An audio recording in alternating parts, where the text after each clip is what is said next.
An array is a collection of values all wrapped up and given a name. Okay, so what does that mean? Well, we already know how to create one variable at a time. We use the word var, we give it a name, and then we can use the equal sign to give that variable a value. That could be a letter, could be a number, it could be a string, it could be a boolean, but it's one value.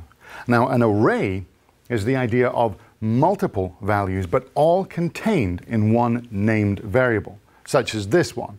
We have a variable called myArray with multiple values in it. It's a great way to keep data together that belongs together, to keep dozens, hundreds, or even thousands of pieces of information together without having to name every single individual piece as an individual variable.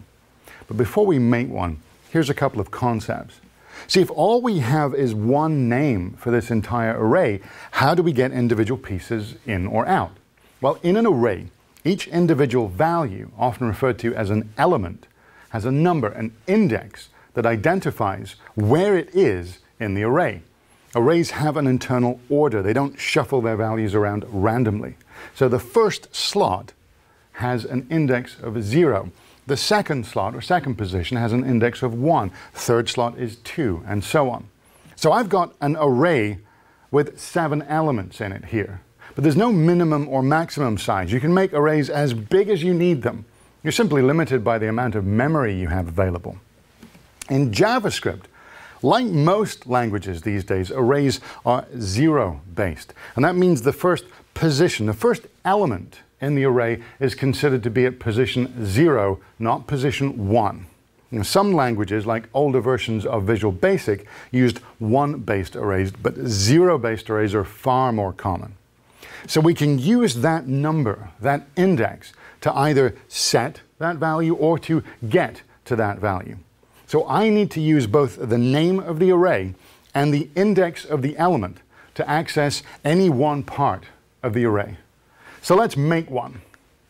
In JavaScript, we can make the variable the same way we always do it, but we need to tell JavaScript this is an array. There's actually a few ways to do it, but this is the easiest one. We use the word var, and I'm going to call my variable multiple values. You can call it whatever you like. Then we'll use the equal sign, and then what we're going to use is this opening square bracket and closing square bracket. And this is the indicator that we're dealing with an array, not a single value. When you see those square brackets in JavaScript, it's a pretty good sign you've got an array somewhere. So this line and these characters here simply creates a single variable called multiple values that you can put a bunch of stuff inside. Well, how do you do that? How do I get to the individual elements of that array? I use the square brackets again. So if I want this array to hold multiple values, we need to be able to say which element of the array are we trying to get to. So we use the index. So here's an example. I use the name of the variable, but instead of just saying equals, I'm using those square brackets again. I'm saying here, I want the element at position 0 to be set to the value 50. And I want the element at position 1 to be set to the value 60. I can say I want the element at position 2 to be equal to the word hello.